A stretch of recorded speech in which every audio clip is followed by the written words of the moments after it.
Listo, ahora sí. Entonces, vamos a empezar con la presentación. Esta es digamos que lo que vamos a ver el día de hoy es como un análisis a lo que fue esa reforma tributaria que aprobaron casi que a pupitrazo y que se convirtió en la Ley 2155 del año 2021. ¿Listo? Entonces, pues bajo ese aspecto, hay que mencionar que en digamos que en la presentación y en la aprobación del proyecto de esa reforma tributaria del gobierno nacional, que hoy ya es una realidad, ¿no? Ya esa reforma tributaria está implementada, está aprobada y está implementada, y que se hizo por medio de esa ley 2155 del 2021, eh, digamos que, bueno, y que se denomina ley de inversión social, porque esos sí son especialistas para ponerles unos muy buenos nombres a esas reformas tributarias, y esta pues no iba a ser la excepción, esta se llama ley de inversión social. Entonces digamos que ahí, dentro de esa reforma tributaria, digamos que resulta claro los participantes con los cuales se intercambiaron esos intereses o esas pretensiones sobre esa reforma, ¿sí? Digamos que aquí, en esta reforma tributaria, el mecanismo de comunicación, digamos eh, que debería haber sido un diálogo, eso se convirtió más bien fue como en un monólogo. ¿Y por qué digo eso? Porque eh, digamos que cada una de las partes consultadas explícitamente eh, debería presentar sus fundamentaciones, o sea, ¿por qué ellos querían sacar adelante esa reforma tributaria? Y pues ninguno tenía como la idea clara, sino era más como un afán o una necesidad de parte del gobierno, en donde, pues por un lado, mandó esa reforma tributaria con mensaje de urgencia, pero por otra, pues el partido de gobierno empezó a presionar para que esa reforma tributaria se aprobara sin tanta discusión, ¿sí? Entonces, digamos que esto, eh, digamos que esta aprobación no contó con los mecanismos de comprensión ni de discusión para su formación, sino que lo que se hizo fue recurrir a mecanismos de la economía del poder y el resultado, pues, que fue, bueno, más que nada, una ley que no promueve el tránsito hacia un orden social y fiscal justo, es más un apaga incendios, ¿ok? Y aparte de lo que hemos hablado, digamos que esa ley 2155 del 2021 presenta múltiples objetivos, pero que no tienen un eje articulador, ¿sí? Y eso es lo que vamos a ver ahora, ¿listo? Entonces, digamos que dentro de esta presentación vamos a ver lo siguiente. Vamos a ver los 10 puntos principales sobre los cuales descansa esa reforma tributaria. Entonces, en primera instancia, vamos a hablar acerca de no penalizar a los evasores de impuestos. En segunda instancia, todo lo que tiene que ver con el ajuste fiscal para poder cumplir con la nueva regla fiscal, el aumento de la tarifa nominal de las empresas al 35%, no gravar el patrimonio de las empresas, no gravar al 1% y al 1 por 1000 más rico del país y mantenerles la actual tarifa efectiva de tributación, no aumentar la tarifa de tributación a las sucesiones, donaciones y ganancias ocasionales, lo que son los paraísos fiscales, no aprueba la renta básica de emergencia para personas que se encuentran en pobreza y vulnerabilidad monetaria, ni a la nómina de micronegocios, y esto es un gran problema. El noveno, insistencia cuestionable en la aplicación del mecanismo de día sin IVA. Y el 10, lo que se espera recaudar por medio de esta reforma tributaria que ya, digamos que está en marcha. ¿Listo? Entonces, en ese orden de ideas, vamos a arrancar por no penalizar a evasores de impuestos. ¿Qué pasa acá? Sucede que una de las primeras medidas que tumbó el Congreso de la República en la discusión de esta reforma tributaria y que se hizo también con el aval del gobierno, o sea, uno dice, bueno, ¿para qué carajos el gobierno pone algo dentro de en este caso, dentro de una propuesta de reforma tributaria sí lo va a terminar quitando, ¿sí? Es como si quisiera dar un mensaje de, ay, mire, yo sí fui, yo sí lo quería poner, pero en el Congreso me lo quitaron, ¿sí? Entonces, digamos que una de esas primeras medidas que tumbó el Congreso de la República con el aval del gobierno nacional fue la relacionada con la lucha contra la evasión. Digamos que aquí el proyecto de reforma tributaria que se puso en consideración al Congreso de la República contenía un artículo que buscaba reducir la brecha entre los avalúos catastrales y los avalúos comerciales de esos bienes inmuebles. Y entiéndase por bienes inmuebles, eh, apartamentos, casas, haciendas, entre otros.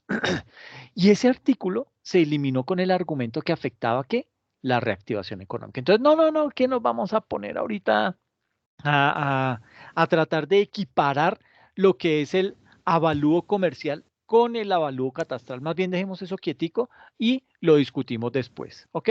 Entonces, en ese orden de ideas, digamos que la evasión y la ilusión fiscal en nuestro país es uno de esos grandes flagelos del sistema tributario que favorece especialmente a grandes capitales que se encuentran en la ilegalidad como en la informalidad. O sea, aquí no es solamente hablar de aquellas personas que evaden la responsabilidad de pagar los tributos, sino también de aquellas personas que, debido a la informalidad en la cual realizan o desarrollan su objeto social, pues digamos que también están ayudando a abrir ese hueco fiscal.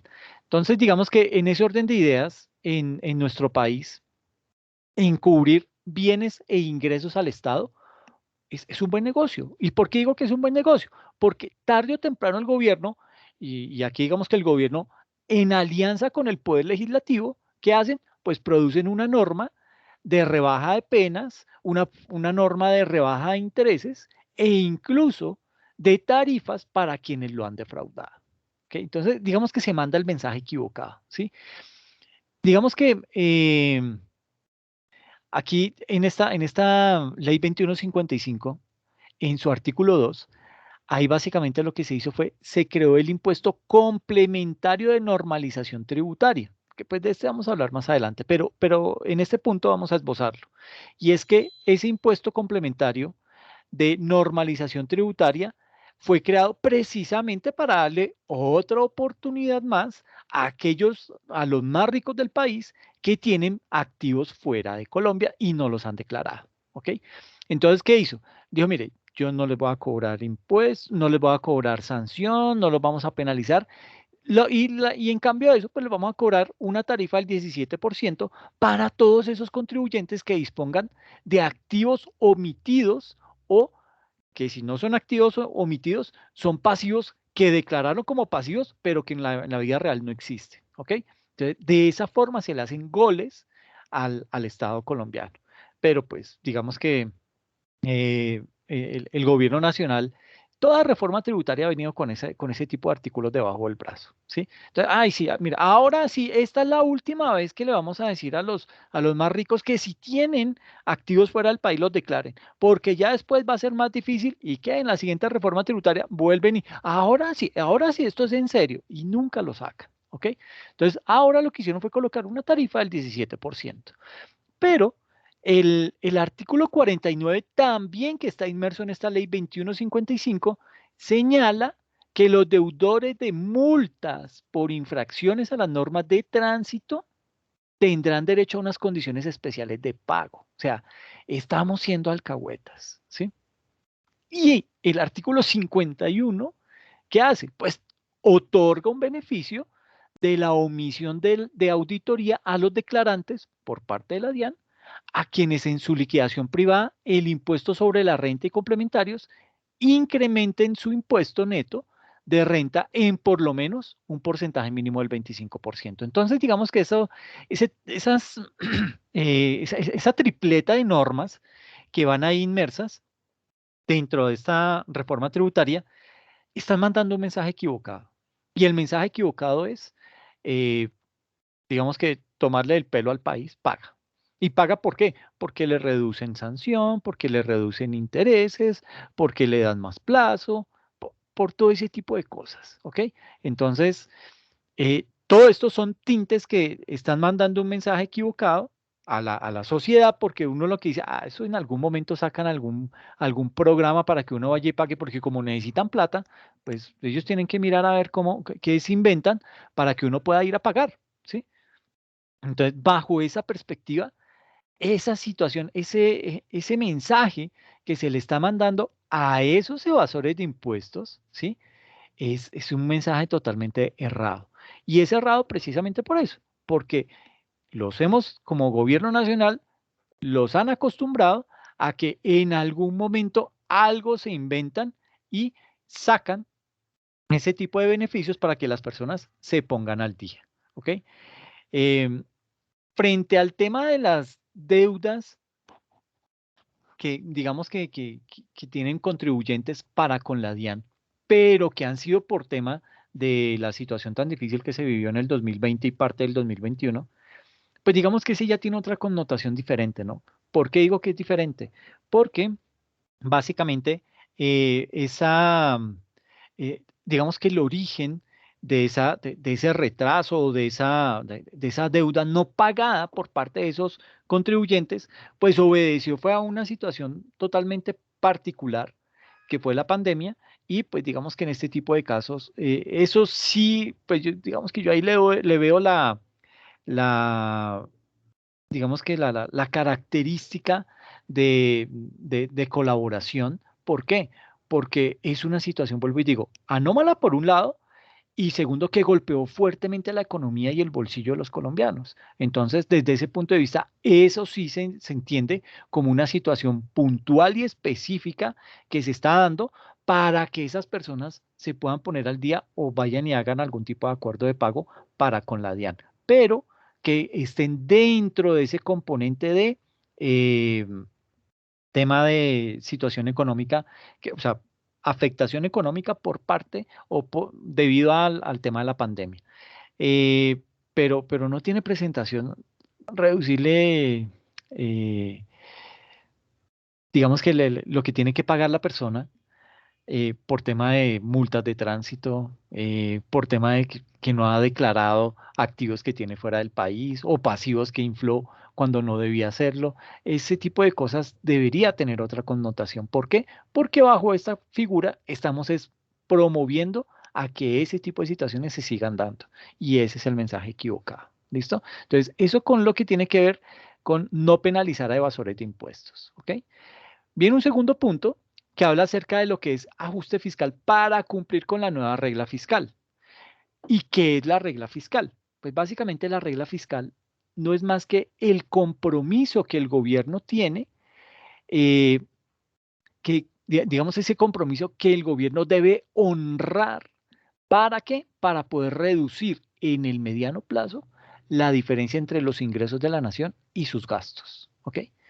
Eh, digamos que por unanimidad el Comité Consultivo de la Regla Fiscal aprobó la suspensión de esa regla fiscal en el país durante el 2020 y el 2021, obviamente pues por el tema de la pandemia y porque el gobierno pues no estaba recibiendo la misma cantidad de ingresos y sí tenía que salir a endeudarse más. Entonces la regla fiscal lo que hace es eso, es tratar de decirle al gobierno, mire, usted no se puede pasar, no, usted tiene que, en la medida en que está recibiendo ingresos, tiene que mandar una partecita de esos ingresos a, a amortizar la deuda que tiene el Estado, sobre todo deuda en dólares, que es la que más crece, pero digamos que ese es el objetivo de esa regla fiscal. Ahora, la regla fiscal básicamente se creó con el propósito de que esa política fiscal que es administrada o gerenciada por el Banco de la República, eh, que esa política fiscal fuera predecible y estable, ¿sí? Y básicamente esa regla fiscal trae consigo unas metas de reducción de déficit y un sendero de reducción de la deuda que pues básicamente debe actuar como un ancla en materia fiscal, ¿ok? Ahora, la regla fue puesta a partir del año, digamos que fue puesta a prueba. Esa regla fiscal se implementó en el año 2011, digamos que por norma, pero empezó a regir a partir del 2012. Y fue hasta el año 2014, imagínense, 2 años después, cuando esa regla se puso a prueba. ¿Y por qué digo que se puso a prueba? Porque en el 2014 fue ese año cuando los ingresos del país cayeron de forma sustancial a causa del menor precio del petróleo. Y desde ese momento en adelante, digamos que las metas del déficit fiscal, que están contenidas dentro de esa regla fiscal, se han revisado varias veces por año. ¿Y qué hacen con esa revisión? Pues básicamente buscar como un ajuste macroeconómico a la nueva realidad petrolera y que esa nueva realidad petrolera pues sea un poco más suave que el contenido original de la regla. Es decir, que le permita al gobierno, como está recibiendo menos, porque pues somos 100% extractivistas de petróleo, de minería, de carbón, etcétera, y como el negocio no es que sea, esté ahorita tan bueno, entonces eso golpea drásticamente las finanzas del país y lo que dice la regla fiscal es, ok, entonces, bueno, teniendo en cuenta eso, yo voy a ser un poquitico menos fuerte o menos drástica la regla fiscal para que usted, señor gobierno, salga y se endeude más y luego me empiece otra vez a ponerse en cintura. ¿Listo? Entonces sucede que con esa regla, digamos que el artículo 60 de esta ley, la 2155, eh, digamos que lo que se hizo fue obligar al gobierno nacional central a tener un balance primario neto estructural del orden de un menos 4,7% del PIB en el año 2022, seguirlo disminuyendo del menos 4,7 al menos 1,4% del PIB en el 2023, del menos 0,2 del PIB en el 2024 y llegar a un 0,5 del PIB en el 2025. ¿Y qué quiere decir esas cifras en negativo? Que Colombia está en déficit, ¿ok?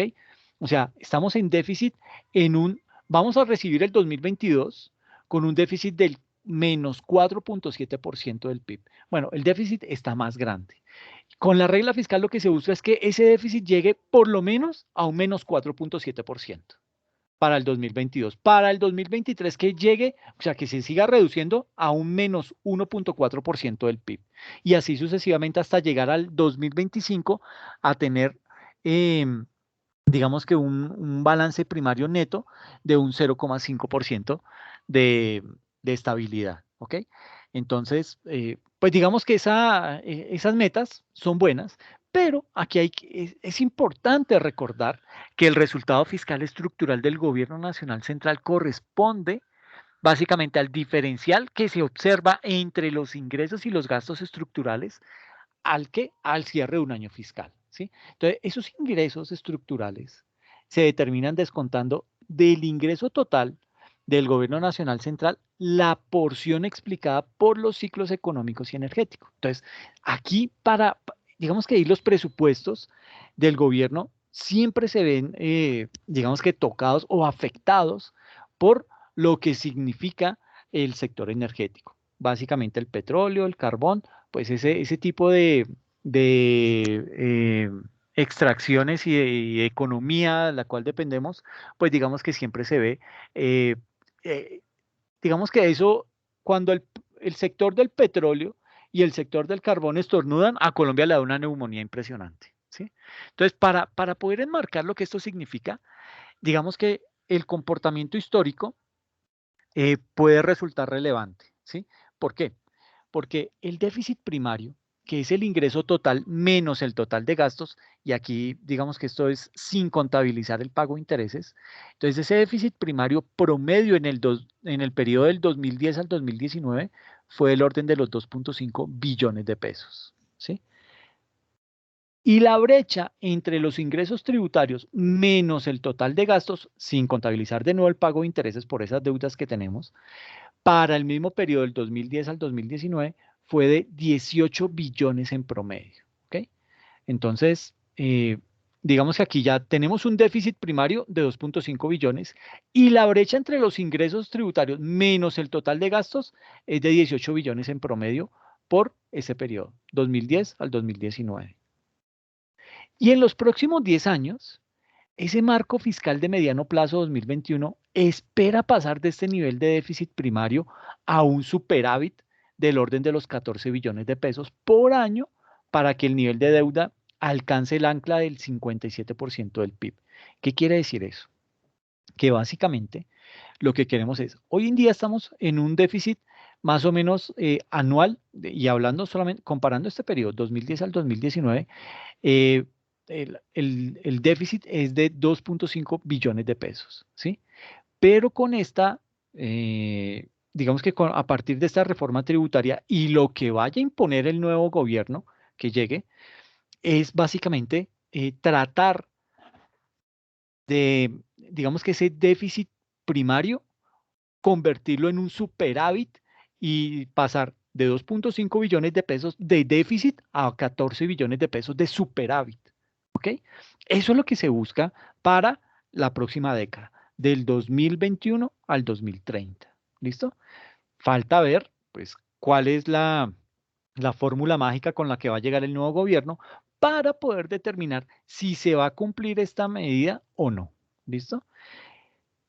Pero básicamente todo esto requiere un aumento sustancial del nivel de impuestos, dadas las necesidades de gasto de la sociedad colombiana. ¿Para qué? Para reducir la pobreza y la desigualdad, para cerrar la brecha entre campo-ciudad y además de las urgencias en el sistema de seguridad social recrudecidas con la irrupción de la pandemia del COVID-19.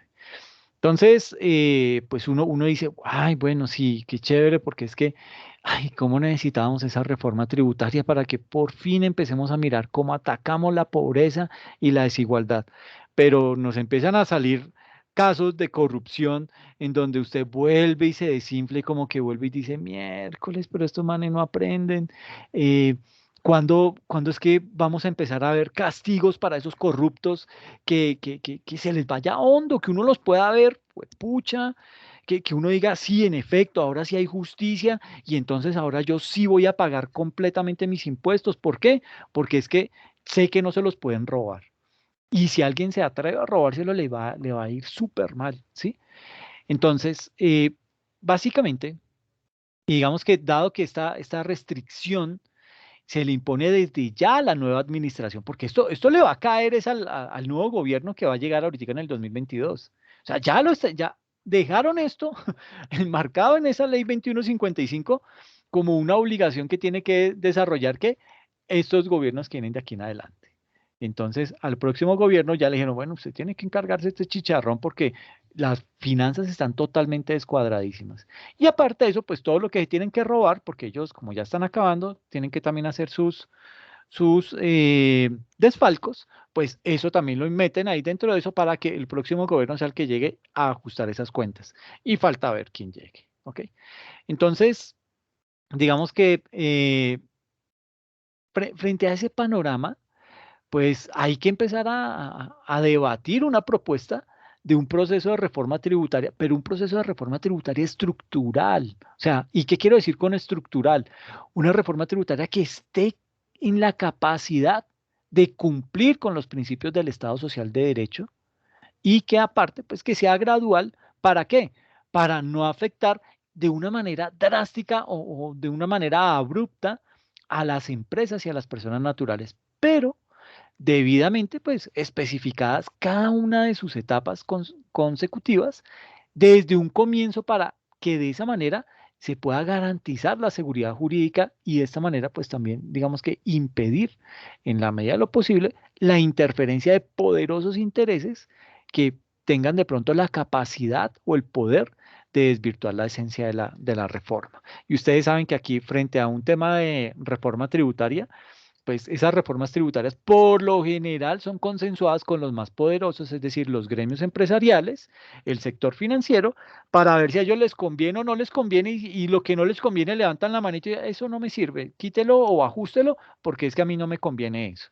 Entonces, tratan de ajustarlo para que se acomode a esos intereses y lo que se descuadra en esos dineros, entonces lo que pasa es que se lo aplican al resto de las personas. Entonces, ¿y cómo se lo aplican? Pues o bien sea hay reducción de subsidios, hay reducción de programas sociales, los servicios que dan como salud, educación, pues son de baja calidad y eso pues digamos que redunda en un deterioro de la sociedad. Entonces, pues eso, frente a eso hay que tener mucha precaución. El otro aspecto importante es el aumento de la tarifa nominal de las empresas al 35%, ¿ok? Eh, pero digamos que esto se hace sin cambiar en la práctica la tarifa efectiva de tributación, ¿ok? Y esto es el verdadero problema, ¿sí? ¿Por qué digo que es el problema? Porque, pues, digamos que el gobierno ha llamado la atención a las personas, a la ciudadanía, sobre el gran aporte de las empresas al haberse aumentado la tarifa nominal del impuesto sobre la renta al 35%. Recuerden que fueron ellos los que alzaron la manito y dijeron, ay, no, no, no, es que como hubo, las personas naturales se escandalizaron porque les íbamos a subir el IVA y no sé qué. Entonces, tranquilo, gobierno, yo les ayudo, yo sector Andy, sector empresarial e industrial del país, vamos a asumir una tarifa del 35%. Y claro, uno dice, ah, bueno, listo, que se frieguen ellos, porque nosotros la clase media y el resto de la población, ¿qué? ¿Qué nos vamos a poner a pagar más impuestos con la situación como está y todo? Entonces, las personas, pues digamos que ese fue como un sofisma. Entonces uno dice, ah, bueno, ya ellos van a asumir ese impuesto que nos iban a cobrar a nosotros, que ya no lo van a cobrar en esta reforma tributaria. Entonces dijo el sector empresarial, dijo, "Ah, mire, mire, cálmense, entonces dejen ya de patalear, dejen ya de protestar, váyanse para la casa, que nosotros como sector empresarial vamos a asumir esa diferencia. Entonces nos tenía que bajar el impuesto de renta al 30%, entonces vamos a decir, no, súbalo entonces al 35%. Pero digamos que y todo esto tiene un pero, y es que la ciudadanía también debe saber que ese aumento nominal, o sea, cuando hablo de nominal es la tarifa, ¿sí? Ese aumento nominal al 35%, digamos que se da sobre la base de qué? De no reducirles a ellos esas gabelas tributarias otorgadas durante años a través de qué? De los beneficios fiscales o esos descuentos tributarios de los cuales ese sector empresarial, industrial y financiero, pues digamos que ha hecho uso de ese tipo de estrategias para que su tarifa efectiva, que es diferente a la nominal, para que su tarifa efectiva no llegue ni siquiera a la mitad de la tarifa nominal. ¿Ok? Entonces vemos cómo sectores específicos de la economía no llegan a pagar ni siquiera el 17% a nivel de tarifa efectiva. ¿Ok? Y eso es grave, es bien delicado, ¿ok? ¿Por qué? Porque la nación está dejando de percibir recursos, pero como tiene 228 beneficios tributarios para las personas jurídicas, pues digamos que de ahí imposible a usted no le van a servir uno o dos o tres de esos beneficios para que los pueda aplicar, ¿ok?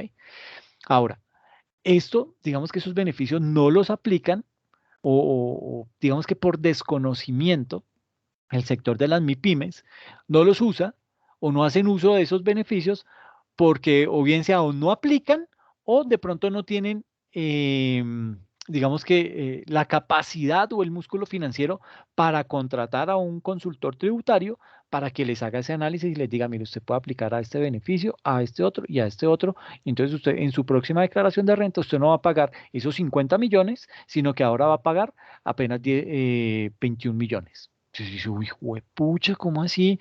Toda esa plata he pagado de más en impuestos solo porque no sabía que tenía acceso a esos beneficios. Entonces, esa parte es la que le duele a ese micro, pequeño y mediano empresario en el país. ¿Ok? Mientras que los grandes conglomerados, pues ellos sí tienen todo un pool de abogados, todo un pool de contadores y consultores que están en capacidad de decirle, mire, no sea bobo, haga esto, haga aquello, haga lo otro, y de esa manera pagan muchísimo menos de la tarifa acordada. ¿Ok? Ahora, digamos que esos beneficios fiscales que están inmersos dentro del estatuto tributario llegan casi a los 58 billones al año, ¿sí? 40 billones a través de los ingresos no constitutivos de renta, ¿no? Y 13 billones por rentas exentas, ahí van 53, y esos otros 5 billones por descuentos tributarios. Entonces, dése cuenta cómo existen mecanismos, y eso es lo que uno en la parte tributaria conoce como planeación tributaria. Es decir, es poder determinar o bueno, a qué beneficios yo puedo acceder, a qué descuentos puedo acceder, ¿sí? Para pagar el impuesto justo, ¿sí? Entonces, pues de esa manera, digamos que así es como se consigue disminuir esa tarifa efectiva frente a esa tasa nominal. ¿Listo? Entonces, si el gobierno y el Congreso de la República eliminaran esos beneficios y se los grabaran a la tarifa nominal del 35%, obtendría solo por este hecho de cobrar el 35% y además, eso fue lo que dijo la comisión de expertos que vino el año pasado a analizar la situación tributaria de Colombia. Y le dijo, no, ustedes están graves. O sea, el problema acá es que primero su estructura tributaria, eh, déjeme decirle que es una vergüenza. Y es una vergüenza, ¿por qué? Porque no la entiende nadie, ¿sí? Tiene tanta cosa, tanta vaina dispersa que es muy difícil entender eso. Y por otra parte, pues ustedes con esa cantidad de beneficios, pues las empresas están dejando de pagar lo que deberían pagar. Y pues de esa manera, pues es difícil. Y bajo esa perspectiva, se ha logrado determinar que el gobierno colombiano, por causa de esos beneficios tributarios y esos descuentos tributarios, ha dejado de recaudar 24 billones de pesos. ¿Ok? Con este incremento de la tarifa al 35%, ¿sí? El recaudo tan solo va a aumentar en 4 billones de pesos. ¿Ok? ¿Por qué? Porque lo que se espera, pues desafortunadamente no es, ¿sí? No alcanza a cubrir las expectativas que se tienen.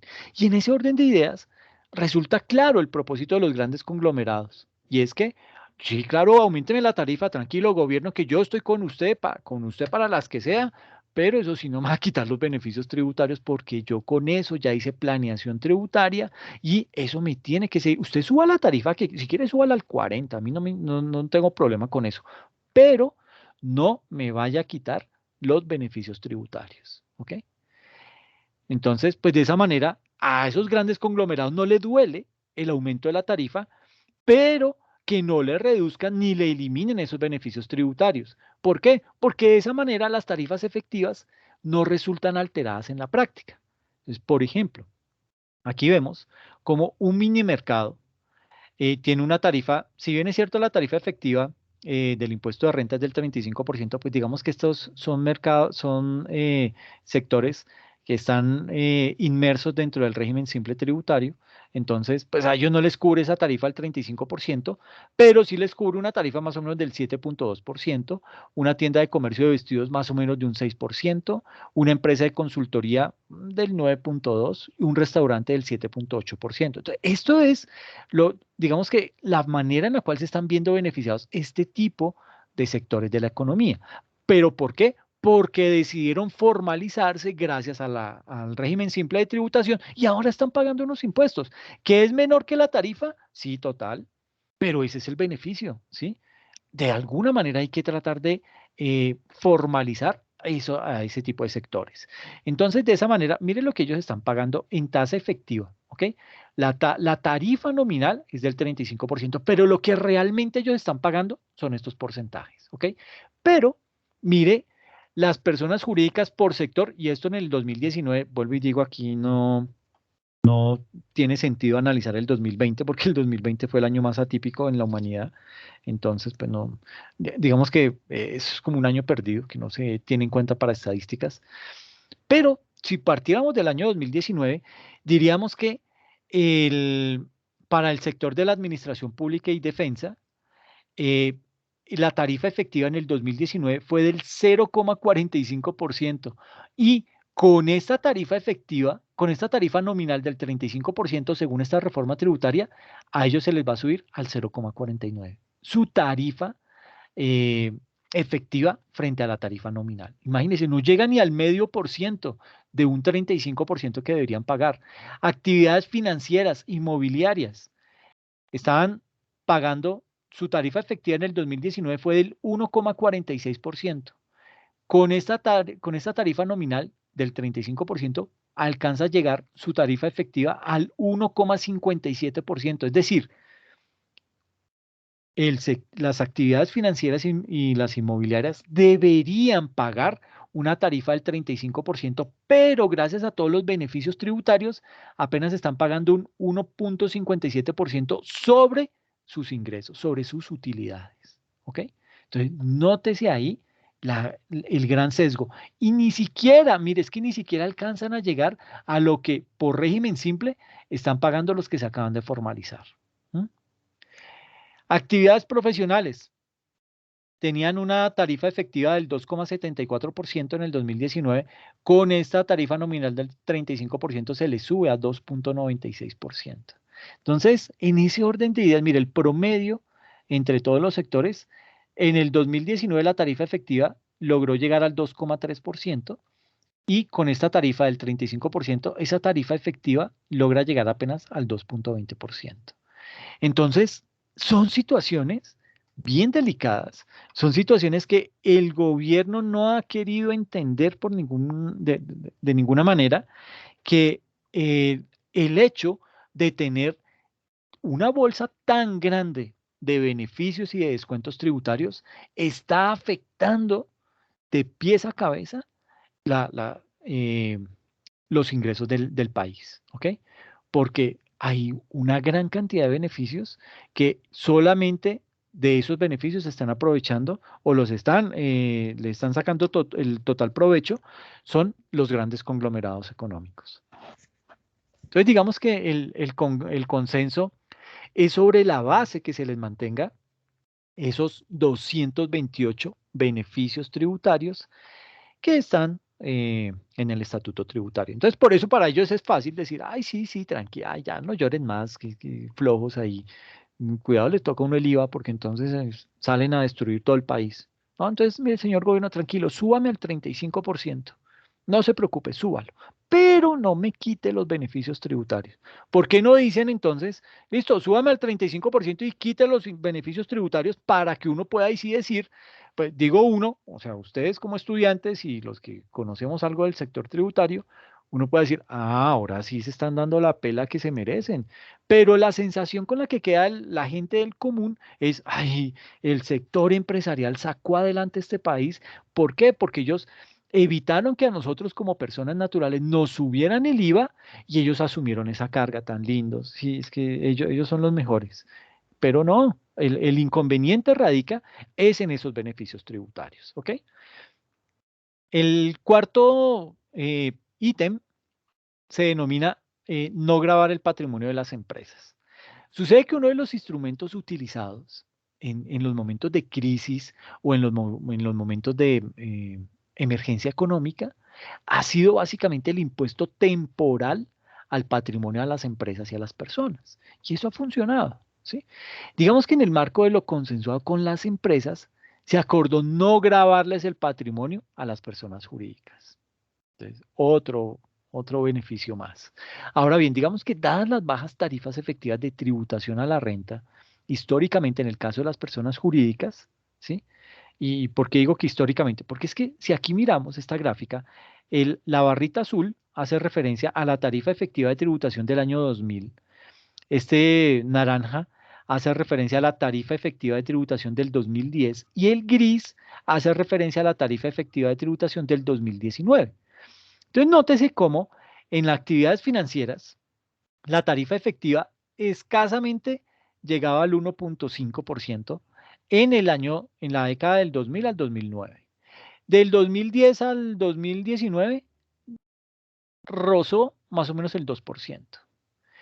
Y en el 2019 llegó a ser la más baja de esas 3 décadas. Entonces llegó a estar por debajo del 1,5. Y así se ha comportado el resto de los sectores económicos.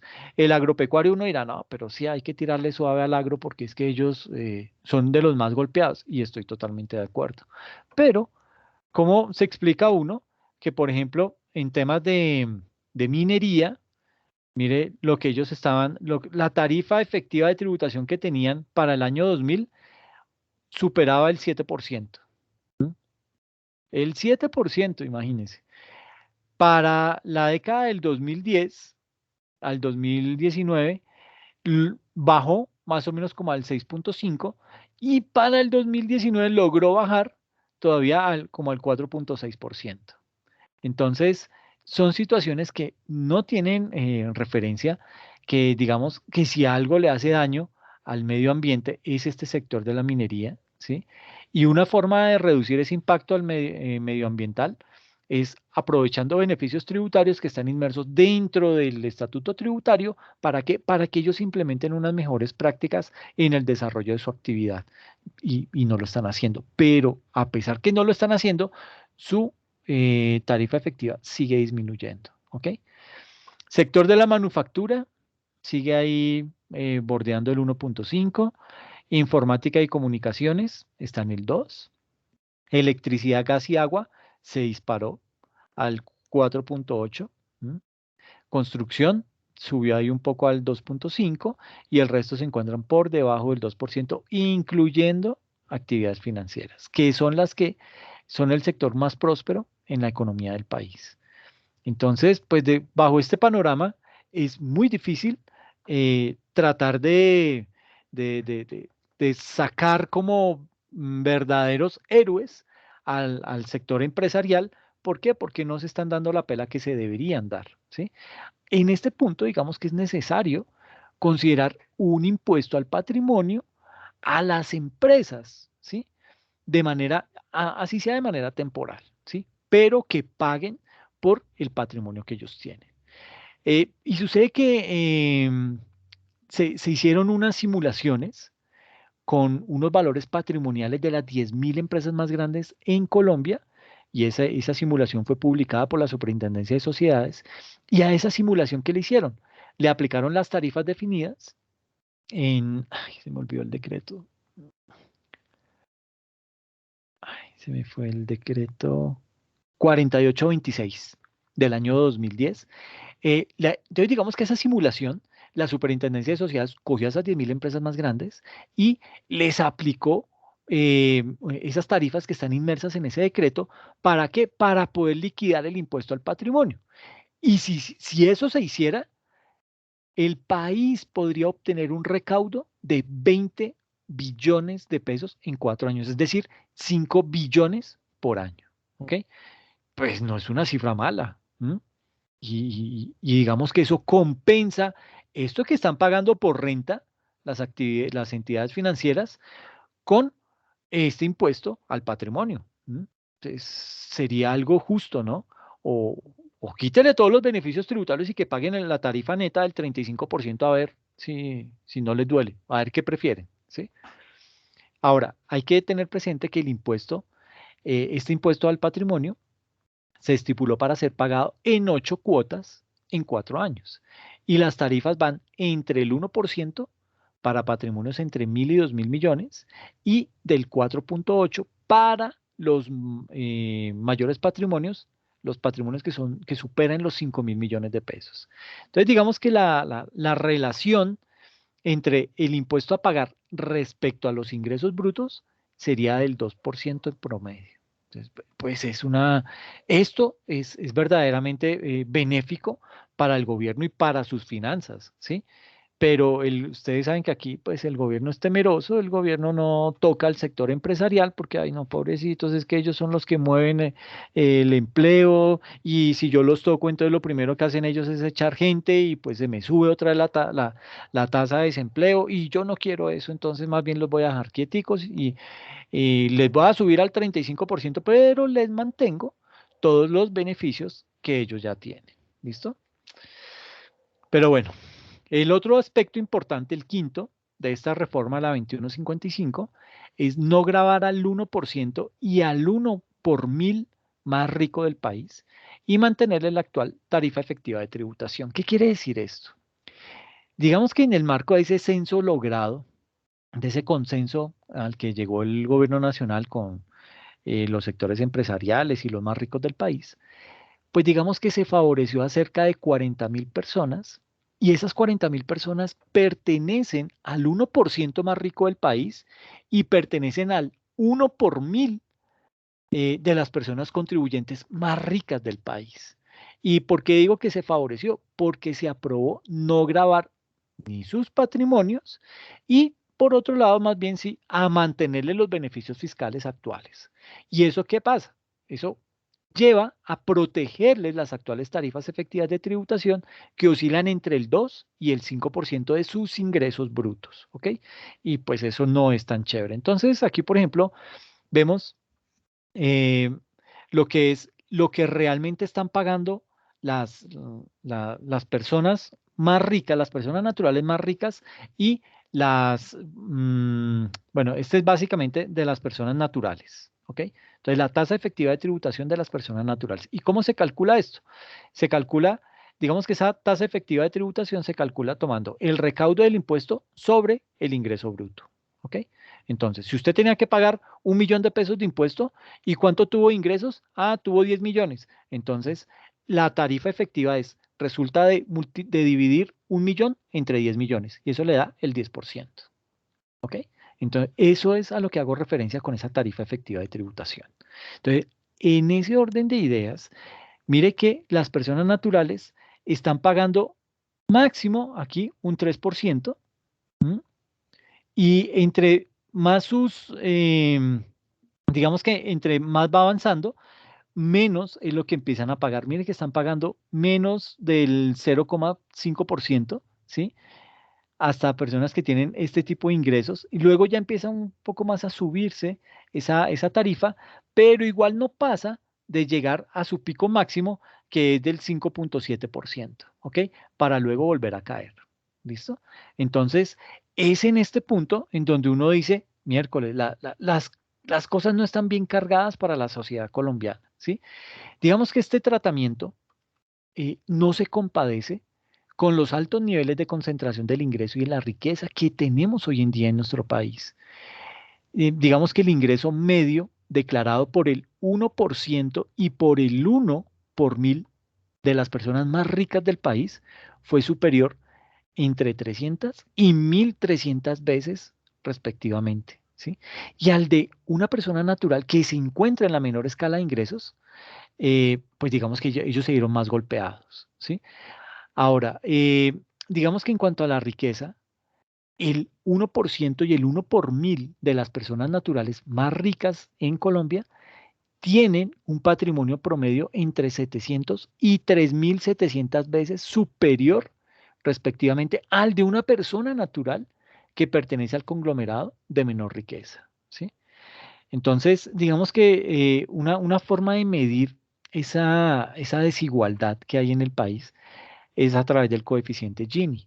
Y ese coeficiente dice que en Colombia el coeficiente Gini, que mide la concentración de la riqueza, es de 0,68%. ¿Sí? ¿Y esto qué hace? Pues básicamente lo que hace es que ratifica que Colombia es uno de los países con mayor concentración de ingresos y la riqueza a nivel regional e internacional. Es decir, somos el segundo país más desigual de la región. Y eso es un mal mensaje que le estamos mandando al resto al resto de la comunidad.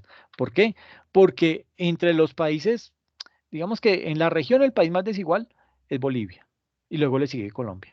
Pero entre los países más, digamos que con mejores perspectivas económicas, en donde se cuenta Chile, bueno, Argentina, pues uno quisiera meterlo ahí, pero Argentina con ese problema que tiene de devaluación tan brava, pues digamos que no lo contemplemos ahorita, hablemos de Chile, hablemos de un Uruguay, hablemos de Brasil, de Perú, de México y de Colombia. Y entre esos 6 países, el más desigual es Colombia, ¿sí? Entonces, nótese, y el que le sigue en desigualdad es Argentina, con un 32%. Es decir, tenemos un nivel de concentración de la riqueza del 68%.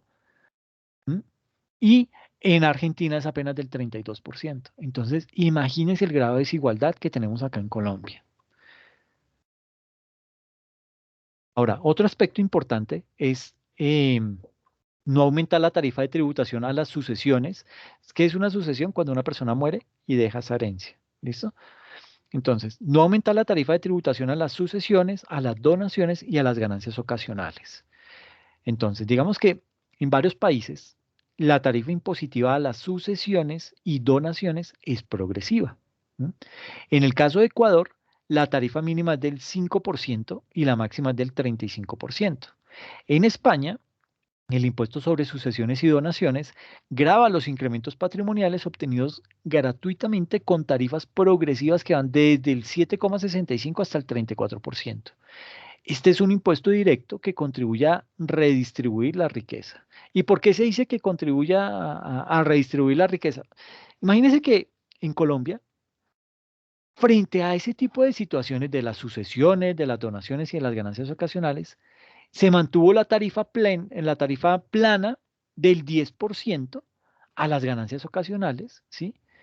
Eh, y además, digamos que dadas esas exenciones y esos descuentos, pues trae con ello una tarifa efectiva de tributación igual al 4%. Es decir, la tarifa nominal es del 10% para o que recae o es la tarifa que está aplicada a las ganancias ocasionales es del 10%, pero con los descuentos y beneficios tributarios queda casi que en el 4%, ¿ok?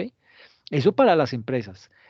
Y para las personas naturales baja casi que al 2%. Entonces, pues digamos que ahí faltaron más dientes, faltó meterle más eh, mm, voluntad política a este tipo de situaciones porque ahí hay un buen recurso que se puede obtener.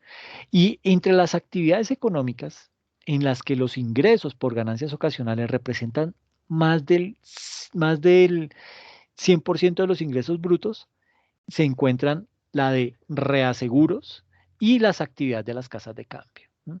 Y en este sentido, digamos que resulta muy importante poder plantear un sistema redistributivo como el que se está aplicando, bien sea en Ecuador o en España, ¿no?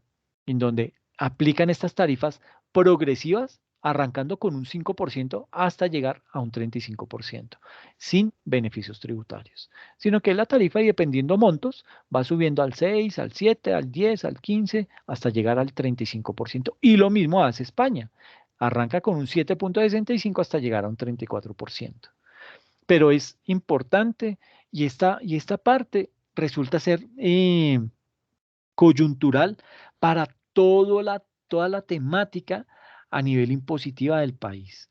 Lo que se necesita en estos momentos es recaudo de impuestos, ¿listo?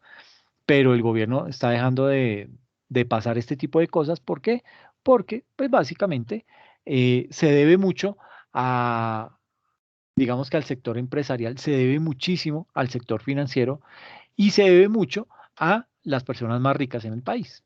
¿Por qué? Porque estos fueron los que lo eligieron. Entonces, pues digamos que desde esa perspectiva, él dice, no, usted me ayuda y yo lo ayudo, tranquilo. Entonces yo no lo toco, pero usted síganos eligiendo que vamos a sacar esto adelante.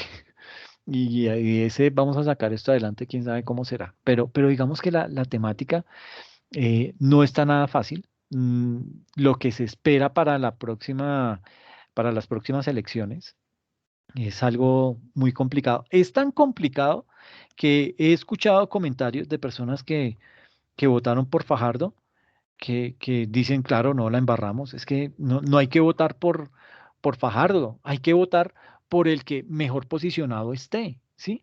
Entonces, es ahí en donde estos partidos políticos como el Verde, como el Polo, que están haciéndole contrapeso al gobierno, bueno, una parte de sus,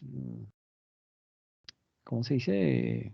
De sus militantes, una parte de sus militantes le están haciendo contrapeso al gobierno, pero otra parte le está haciendo ojitos y, ay, sí, tan chévere, sí, sí, sí, hágale, saque esa reforma tributaria que está chévere, está buena.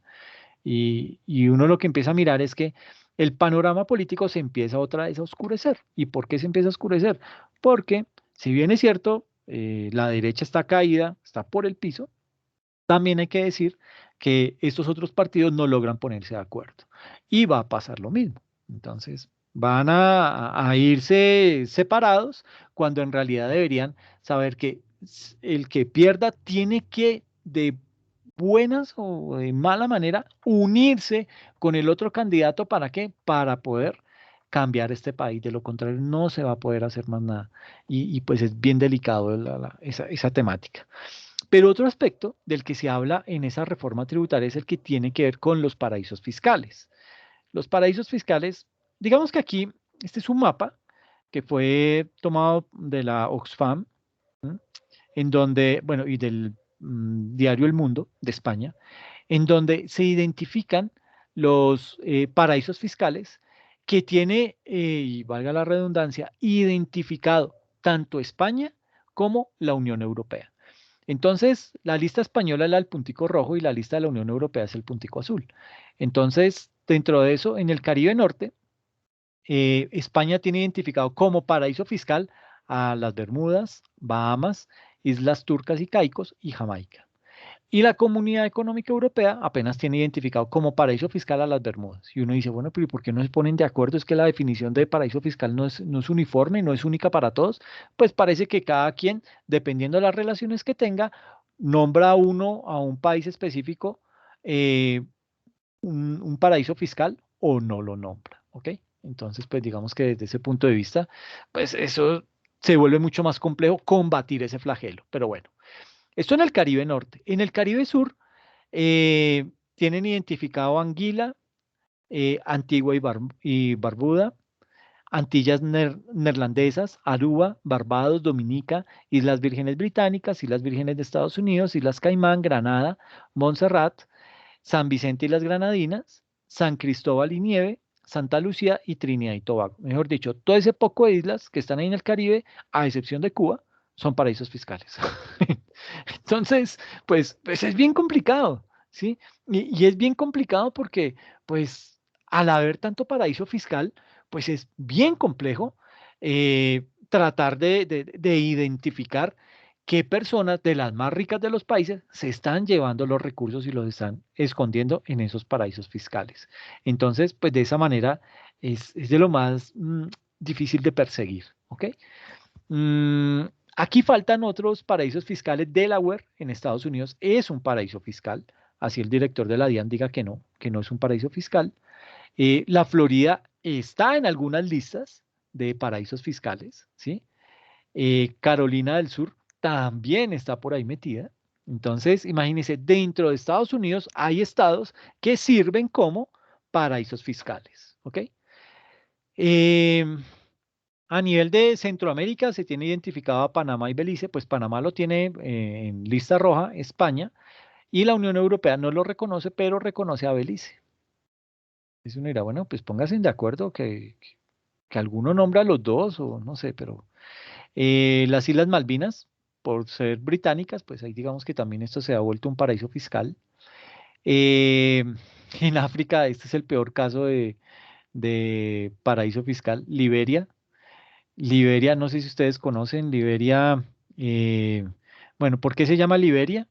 Porque todos los negros que llevaron de Estados Unidos, cuando Estados Unidos, digamos que no había reconocido los derechos para las negritudes, ¿qué hizo? Eh, Gracias a todas esas guerras que hubo y esas revueltas entre los negros y los blancos, pues se logró imponer una serie de derechos para los negros. ¿Y qué hicieron? ¿Qué hizo Estados Unidos? Dijo, ah, bueno, listo. Entonces, vengan ustedes todos, señores, a todos los negros, los subió a un barco y se los llevó para Liberia. Pum. Les dijo, mis amores lindos, les tengo la tierrita para que ustedes ahí crezcan y se empoderen de esa tierra y para que no estén en Estados Unidos, porque es que a nosotros no nos gustan los negritos. Entonces los vamos a llevar y los llevaron para Liberia. Liberia, obviamente le pusieron así Liberia en honor a la libertad, ¿sí? Entonces, allá llevaban a todas estas personas y los metieron en este país. Y entonces ellos empezaron a, pues básicamente, eh, ¿cómo lo explico? Digamos, eran tan desordenados y pues es que era apenas obvio, pues estas personas no tenían acceso a educación, a nada, iban y los tiran en un país, en una tierra que ellos ni conocen ni nada y surja, mira a ver usted qué hace. Pues ahí el más fuerte, el que quería tener liderazgo, pues era el que se imponía y luego se generaban otras personas que decían, no, a mí no me gusta ese señor, a mí me cae mal porque yo tuve un problema con él y no sé qué, y si se más, y nunca se ponían de acuerdo. Y esto pues básicamente derivó de muchos conflictos. Liberia, pues básicamente a qué se dedica. Digamos que en muchos de los contenedores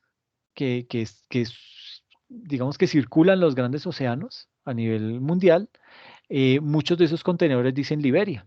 Y es precisamente porque Liberia se dedica a eso, a crear ese tipo de contenedores para mover toda la mercancía vía marítima.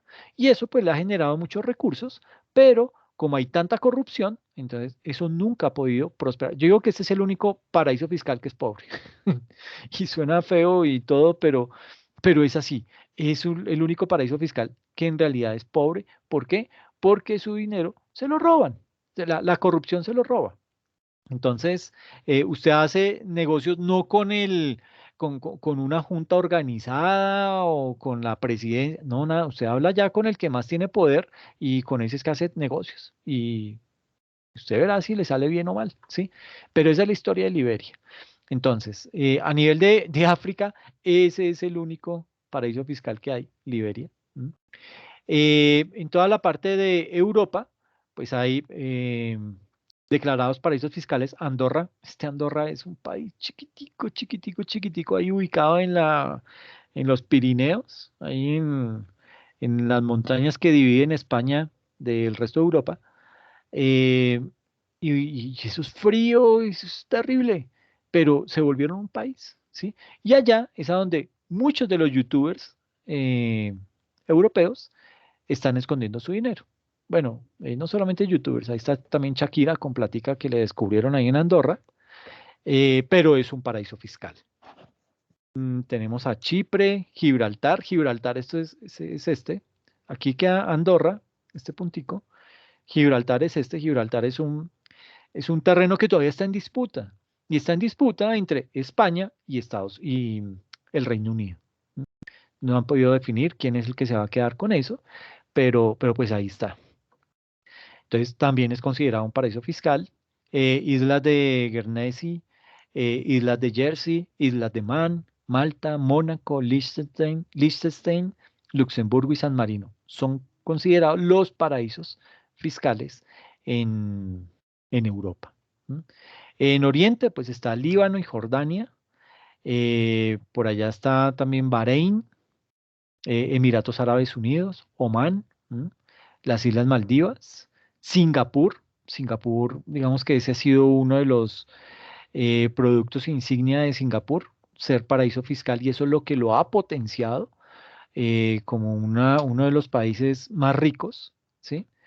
Eh, si bien es cierto, empezó con temas de petróleo, Singapur vio que una de las fortalezas que tenía era su sector financiero y ahí fue cuando empezó a darse a conocer a los grandes magnates mundiales.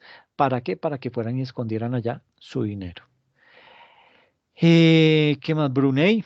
Esto ni les cuento. Este Brunei es un país chiquitico, o sea, no tiene ni 500.000 habitantes, pero su PIB es igual al de España.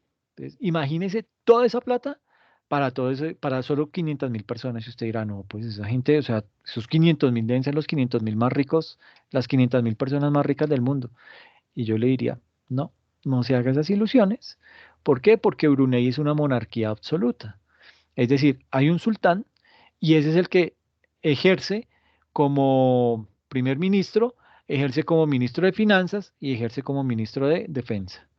Y este señor tiene, entre sus bobaditas, tiene la colección más grande de autos deportivos del mundo. Tiene más de 7.000 carros. O sea, ¿cuándo usa esos 7.000 carros?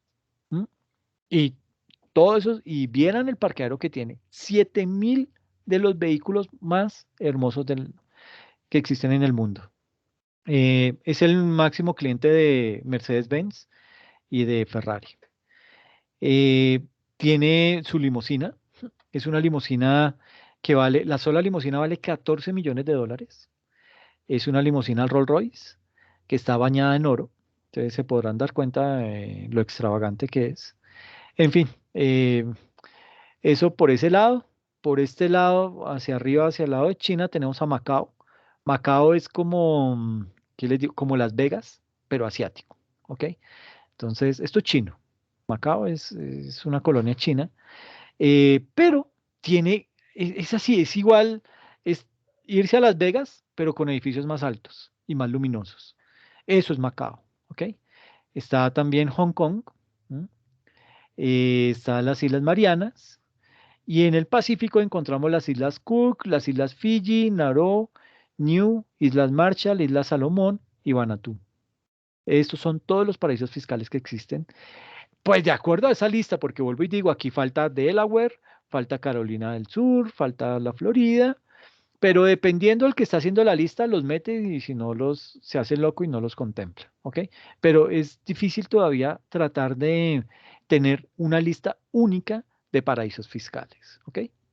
Entonces, básicamente, después de esa carreta de este mapa, digamos que el impacto económico, el impacto social y el impacto político y tributario de todas las transacciones económicas que se realizan en los paraísos fiscales, pues eso obviamente ha llamado la atención de la comunidad internacional. ¿Y por qué ha llamado la atención de la comunidad internacional? Porque todos los gobiernos están viendo cómo la platica que deberían, digamos que esa plata que debería estar en su país y por la cual deberían pagar impuestos, no lo están haciendo y se la están llevando para esos países. ¿Ok? Entonces, pues obviamente los países dicen, no, pero pucha, estamos perdiendo plata. Y uno dirá, bueno, pero ¿por qué si se la montan a Cuba? ¿Y por qué si se la montan a Irak y no se la montan a los paraísos fiscales? ¿Por qué no los bloquean y los tienen ahí varados a ver qué van a hacer? Y pues no. ¿Y no por qué? Porque es que ahí está un Suiza, ¿sí? Por ahí tenemos también a un, si bien es cierto, y nótese que aquí en Europa no está Suiza demarcado como un paraíso fiscal, pero es un paraíso fiscal. Vuelvo y digo, esto lo hacen de acuerdo a los intereses del que está haciendo este tipo de listados. Entonces, pues hay países fuertes, ¿sí? Hay países digamos que Singapur lo bloquean por ser un paraíso fiscal y se muere, ¿sí? Literalmente se muere. ¿Por qué? Porque Singapur no tiene tierras para cultivar, el petróleo que tiene ya se le está acabando, entonces, ¿de qué va a vivir? ¿Sí? Ellos subsisten gracias a que son un paraíso fiscal, que es a donde los países más ricos, las personas más ricas del mundo, van y esconden sus dineros. Entonces, digamos que desde ese punto de vista es bien complejo el tema de combatir ese tipo de flagelo. Es más, lo que estaba diciendo Joe Biden es que para combatir ese tipo de situaciones por medio de los paraísos fiscales es empezar a obligar a que esos paraísos fiscales reporten información y con base en esa información, pues crear un impuesto único, creo que el 17% para esas personas y que eso lo pagaran en el país de donde son residentes. Entonces, pues digamos que esa sería una de las opciones. Entonces, como les decía, pues digamos que eso, este tipo este flagelo de los paraísos fiscales, pues ha llamado la atención de toda la comunidad internacional. Ahora, vuelvo y digo, no hay una definición precisa de lo que es un paraíso fiscal, ni tampoco hay una lista completa de esos paraísos fiscales. Se reconoce, por ejemplo, que tan solo en Europa se cuenta Luxemburgo, o sea, estos países que les cuento acá, ¿sí? Luxemburgo, Liechtenstein, Mónaco, Andorra, Chipre, y Suiza como paraísos fiscales, ¿sí? Y en el caso colombiano, el estatuto tributario define como paraíso fiscal aquellas jurisdicciones no cooperantes o de baja o nula imposición. Eso es lo que dice el estatuto tributario y lo dice en su artículo 260 del estatuto tributario. Ahí está definido lo que es el paraíso fiscal. Ahora bien, si se cotejan los países de donde proviene la inversión extranjera a Colombia, los países calificados como paraísos fiscales alcanzan a participar con un 30% del total en los últimos 5 años.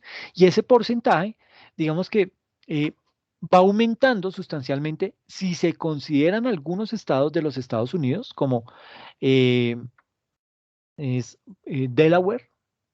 Bueno, Delaware es Pensilvania.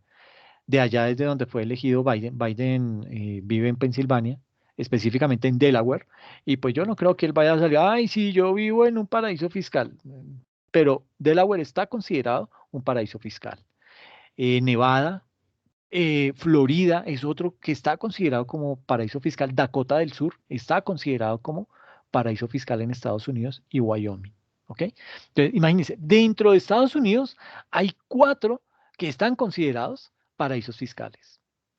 Entonces, pues uno dice, bueno, ¿y cuál es esa política? ¿Sí? Vuelvo y digo, yo les comentaba la vez pasada sobre el, digamos que esa falsa moral que tiene Estados Unidos y simplemente hay que verlo con el tema de las drogas, ¿no? Eh, Cuidado, Colombia va y legaliza las drogas, pero ellos sí tienen legalizada la marihuana, ¿sí? Y eso le renta solamente en el estado de Colorado más de 1 billón de pesos, más de 1 billón de dólares anuales a ese estado. Pero ellos sí la pueden legalizar y nosotros no la podríamos legalizar. Imagínense si legalizáramos la droga, lo que podríamos hacer. Ahora, digamos que la inversión colombiana en paraísos fiscales, incluyendo los que les acabo de nombrar que están aquí en Estados Unidos, en Delaware, la Florida, Dakota del Sur, Wyoming, perdón, eh, esa, esa inversión en esos paraísos fiscales fue cercana al 35% en el 2020. ¿M? Y en el caso de los paraísos fiscales, digamos que hay una gran incertidumbre de lo que pueda suceder al aprobarse una tarifa del 15% del impuesto mínimo global acordado en el marco de la OCDE. Yo diciendo es que el 17%, pero no es el 15%, lo que está proponiendo la OCDE, ¿sí? ¿Encabezado por quién? Por Estados Unidos. Entonces están proponiendo que exista una tarifa global del 15%, ¿ok? Y en la medida en que esto pueda decir, para que eso, digamos que esté orientado a desestimular a las empresas a hacer uso de sus sucursales en paraísos fiscales con el ánimo de que de eludir esos impuestos y no hacer mucho más claro, mucho más transparente el origen y el destino de esos recursos financieros que tienen esas empresas fruto de su actividad empresarial. Pero vuelvo y digo, y ustedes me han escuchado decir esto en muchas ocasiones, las empresas no son bobas. Las empresas ven que le suben la tarifa impositiva y ellas buscan otro país o buscan el mecanismo para evitar pagar más impuestos. Y así tenemos, por ejemplo, la Mazda cuando le subieron los impuestos, digo, no, pues yo me voy, sí, me voy, y se fue. Em, Empresas también que, digamos, lo que hacen es que utilizan em, vinculados económicos en otros países, sobre todo en países que son considerados paraísos fiscales. ¿Para qué? Para tener allá una sucursal y a través de esa sucursal hacen todo ese, esconden esos recursos. Pero es una manera que, digamos, ya la DIAN la tiene identificada, ya la DIAN está haciéndole contrapeso a ese tema, pero se sigue considerando ese tipo de estrategias como planeación tributaria. ¿Ok? Lo que pasa es que la DIAN dice, ok, eso es un tipo de planeación tributaria agresiva. ¿Y por qué es agresiva? Porque ustedes están escondiendo recursos en paraísos fiscales y eso no debería ser. Entonces, pues, bueno, digamos que ahí lo dejamos.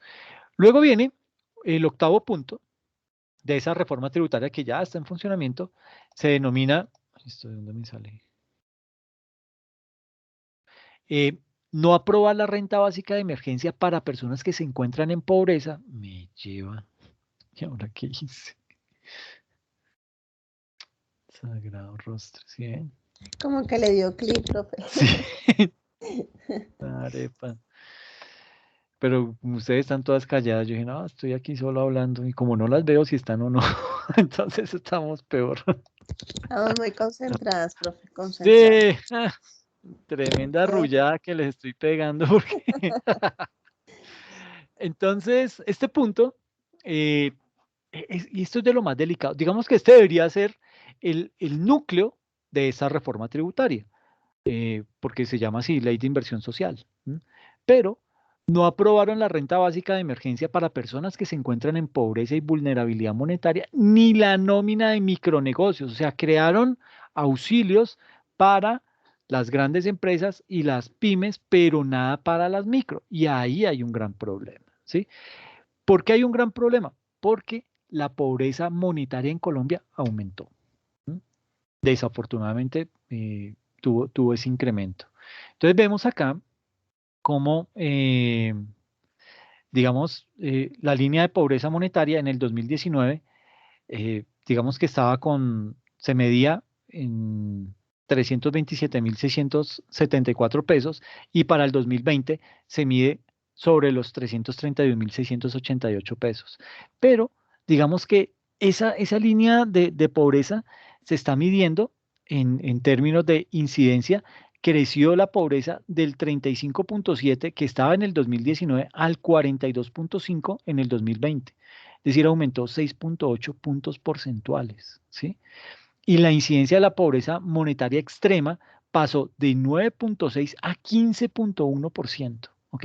Subió 5,5 puntos porcentuales y la incidencia de la pobreza por sexo quedó eh, para hombres, la pobreza, la línea de pobreza a nivel de hombres está en el 40,1% y el de las mujeres está en el 46,7%.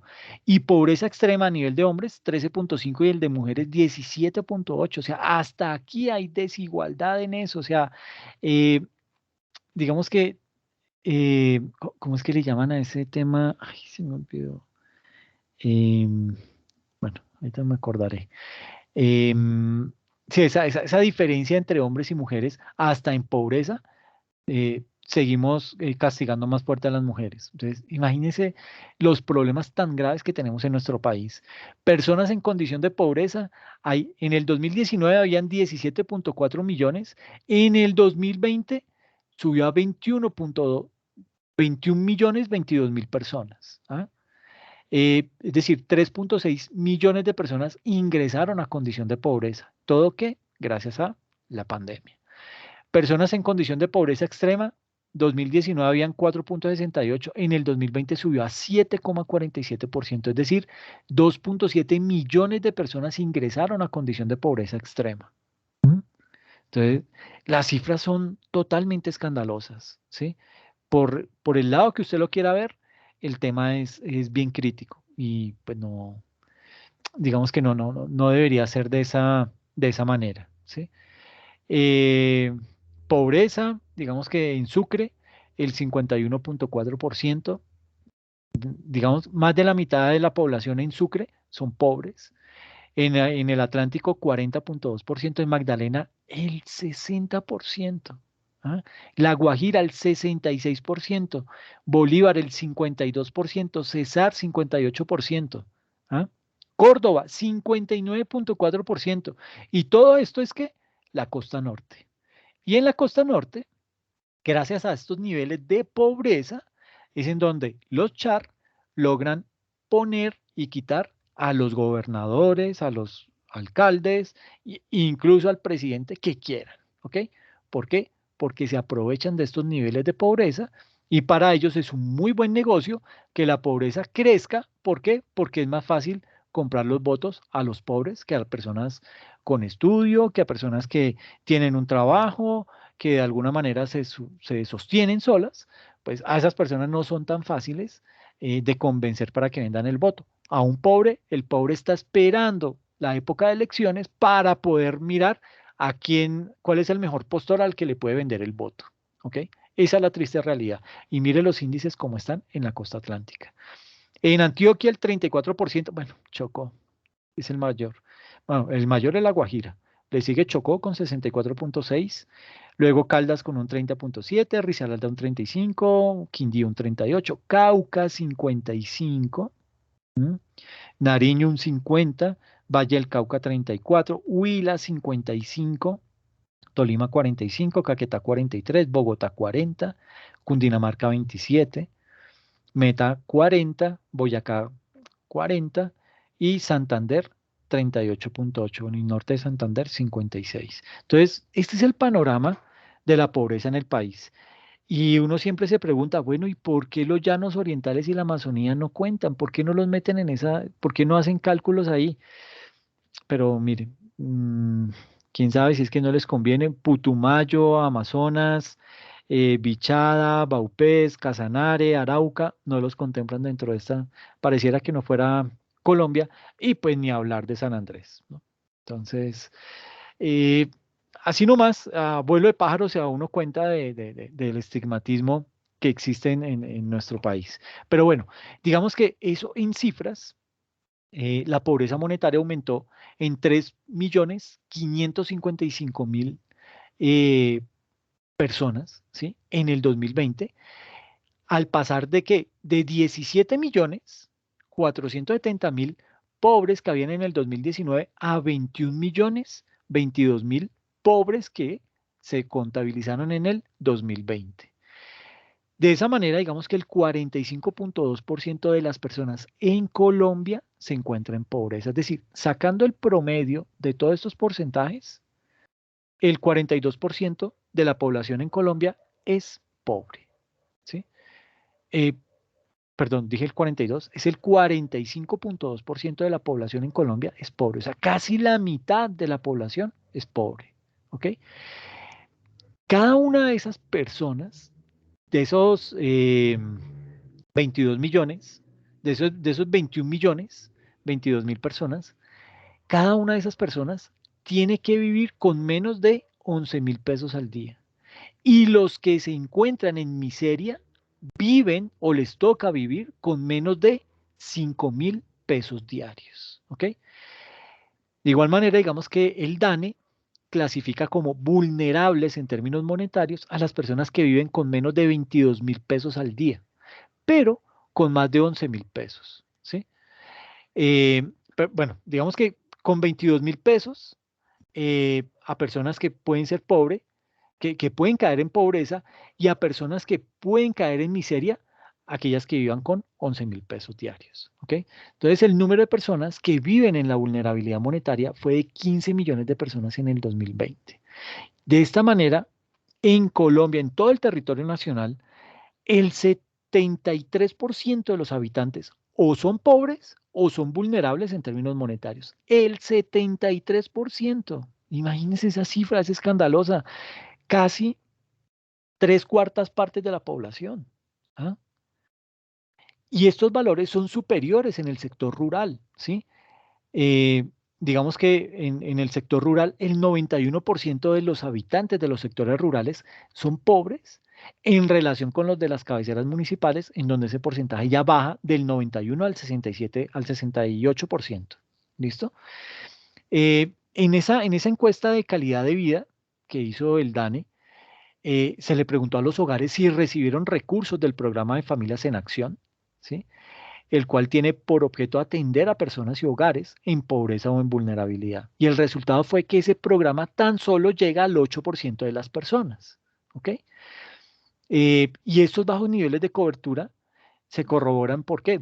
Porque tan solo el 10% de las personas en pobreza monetaria tuvieron acceso al programa y el 5% de las personas en vulnerabilidad monetaria. O sea, no está llegando a la totalidad de las personas que debería llegar. ¿Ok? Y en cuanto al programa de adulto mayor, pues digamos que ahí las cifras son peores, ¿sí? Cerca de 1.400.000 personas dicen estar en el programa y solo el 57% son pobres y el 30% son vulnerables y el 11% son de clase media. Entonces, mire, estamos hablando del 87% son pobres y vulnerables y el 11% son de la clase media. Entonces, estamos hablando ahí de un 87, 88, un 98%, o sea que solamente el 2% de la población son clase alta, de las personas que pertenecen que son adultos mayores.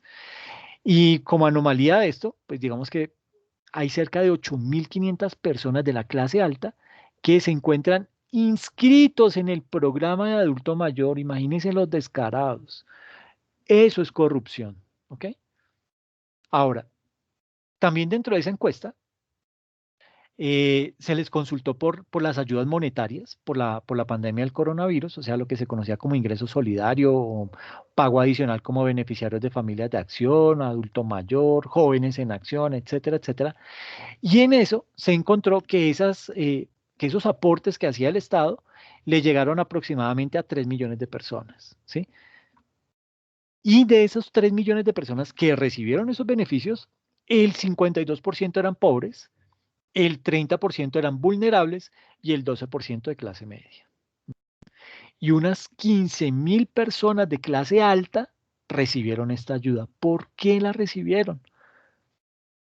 Porque la información que tiene el Estado es susceptible a vulneración, no goza de protección, en fin, miles de cosas que se pueden dar con ese tipo de información.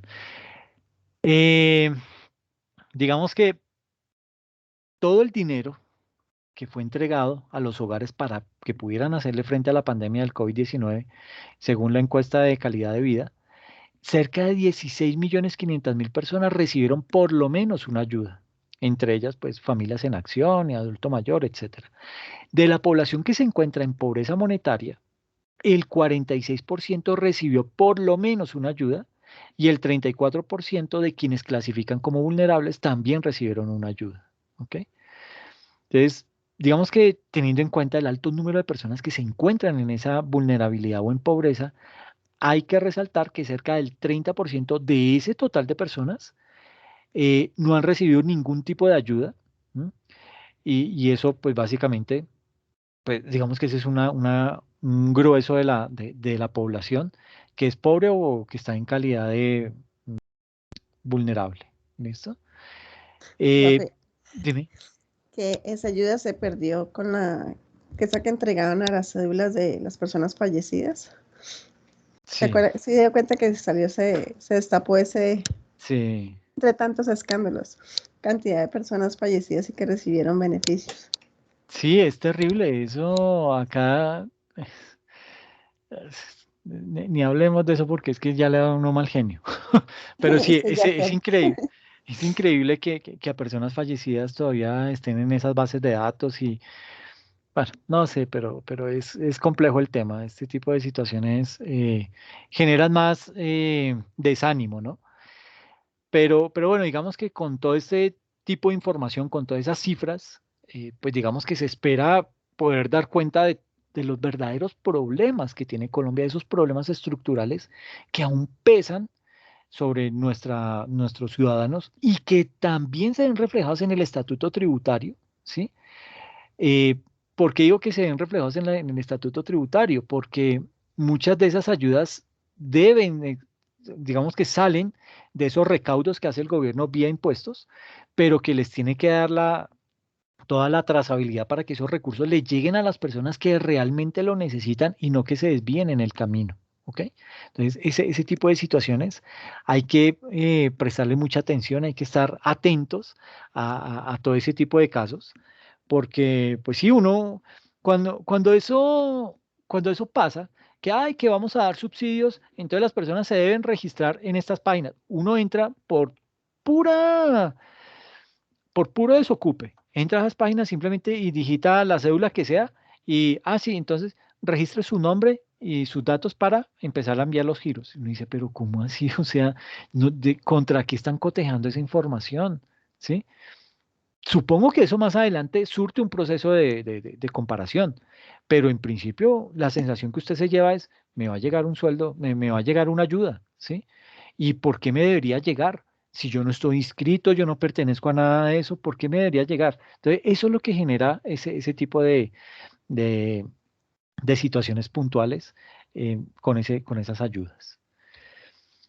El otro punto importante de esa reforma es la insistencia cuestionable en la aplicación del mecanismo de día sin IVA. ¿M? Digamos que aquí el gobierno señala en el consenso alcanzado con algunos agentes sociales se decidió no tocar el IVA. ¿M? Sin embargo, con la ley aprobada se podrá tener 3 días para la exención del impuesto sobre las ventas. Entre los bienes cubiertos por la exención en el impuesto sobre las ventas, no se discrimina si se trata de bienes nacionales o importados. Y ahí hay un gran problema. ¿Por qué?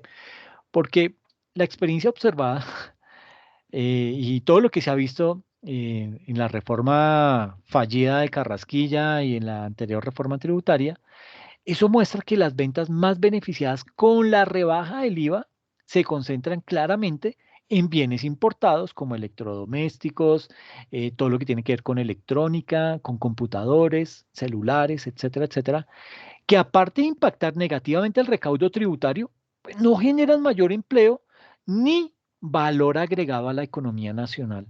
Por lo tanto, pues digamos que esos días sin IVA resulta seriamente cuestionable si son razonables, ¿sí? Si vale la pena que el próximo gobierno se siga dando la pela con esto, porque en realidad la lectura que yo le doy a esto es que son 3 días para que usted le haga conejo al Estado. Aproveche, no compre todavía, espérese que ahorita vienen 3 días y usted va a poder comprar lo que quiera, bueno, los productos que aparecen ahí en la lista, sin tener que pagar IVA. Entonces, espere esos 3 días para que le haga conejo al Estado. Y pues está mal, ese no debería ser el mensaje, ¿ok? ¿Y cuál es el recaudo esperado? Ya para finalizar con esto. Pues básicamente, y de acuerdo con el proyecto de ley que se radicó en el Congreso de la República, el recaudo esperado ascendería a 10.6 billones al año y esos están distribuidos de la siguiente manera. Entonces, el primero es por medio del aumento de la tarifa del impuesto sobre la renta y complementarios para las personas jurídicas al 35%, que pues ya les expliqué que esto los grandes conglomerados no pagan esta tarifa, sino que pagan algo menor. Pero en todo y eso, se espera recaudar vía ese impuesto 6.7 billones de pesos. No obstante, la simulación realizada con base en la información reportada por la DIAN en su página web arroja un valor inferior en más de unos 2 billones de pesos. Es decir, en la reforma, en el proyecto de ley se dijo que iba a ser 6.7, pero en toda la simulación que ha hecho la DIAN dice que solamente van a ser 2 billones de pesos. O sea que vamos a seguir descuadrados. Lo que se hablaba acerca del descuento del ICA del 50%, como se estaba proponiendo que era el 100%, entonces lo bajaron al 50%, entonces aquí va a ser en un recaudo de 3.9 billones de pesos. El otro es que además se prevé un recorte del gasto público de 1.9 billones entre 2022 y 2032. O sea, uno dice, pucha, van a ahorrar 2 billones de pesos en una década. Pero bueno, 0.19 billones por año y una reducción permanente de la evasión de 2.7 billones de pesos. Mm, digamos que entre varias fuentes, se espera un recaudo de 0.76 billones al año. ¿Ok? Ahora, viene también lo que es el impuesto de normalización tributaria.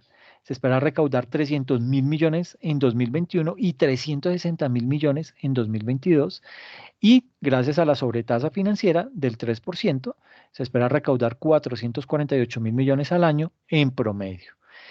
Pues digamos que si bien con este nuevo recaudo se logra reducir el balance primario del gobierno nacional central, y esto se hace básicamente en un mediano plazo, pues resulta ser claro, eh, bueno, resulta ser insuficiente, no solo para poder contribuir de manera más aterrizada y sustancial al ajuste fiscal requerido para poder, ¿qué? Para poder enfrentar el déficit estructural de las finanzas públicas, sino que también para poder atender las necesidades de la población pobre y vulnerable, así como las nuevas demandas que surjan en el sistema de seguridad social y entre otros.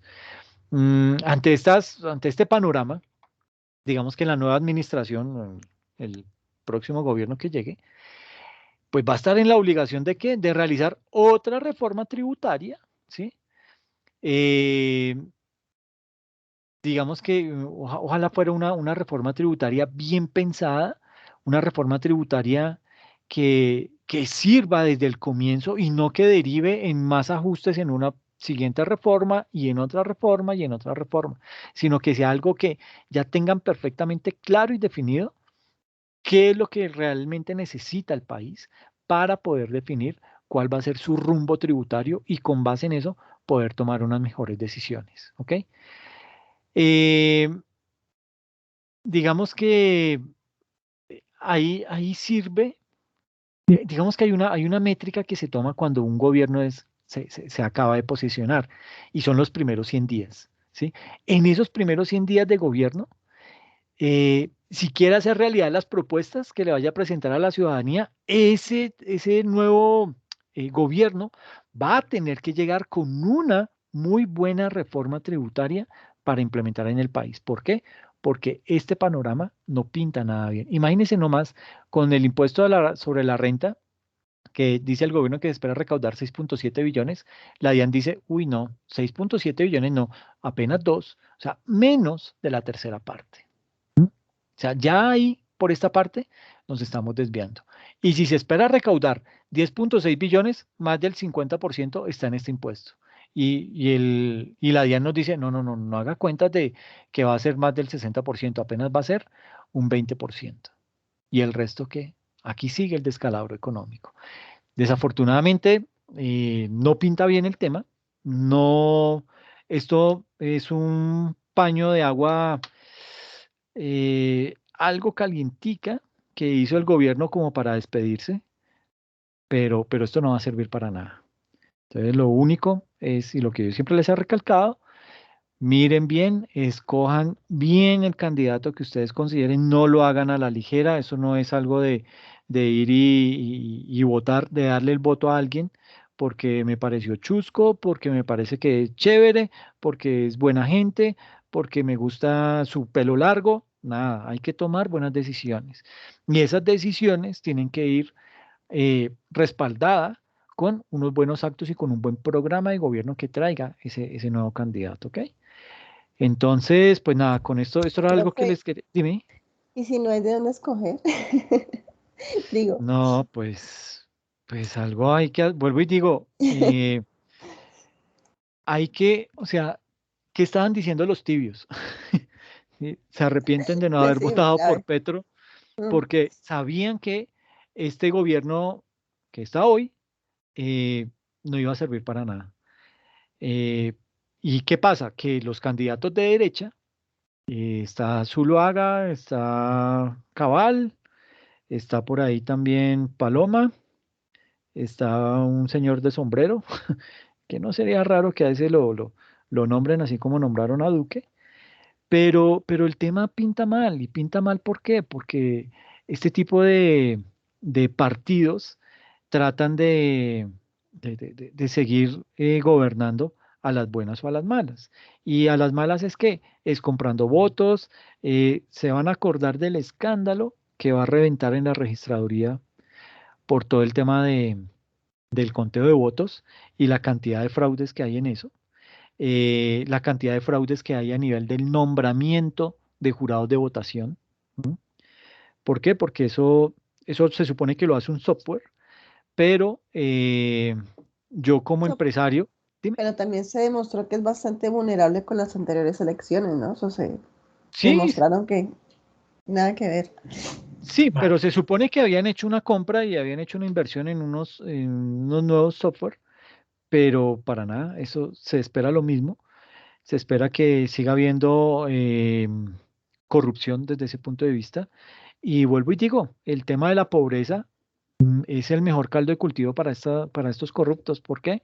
Porque ahí es en donde encuentran el verdadero asidero político, porque a estas personas por 20.000, 30.000, 50.000 pesos, en el mejor de los casos, les compran el voto y ya con eso se hacen elegir. Entonces, pues pinta mal el tema, pero pues habrá que mirar realmente a qué persona es a la que le vamos a dar el voto. ¿Ok?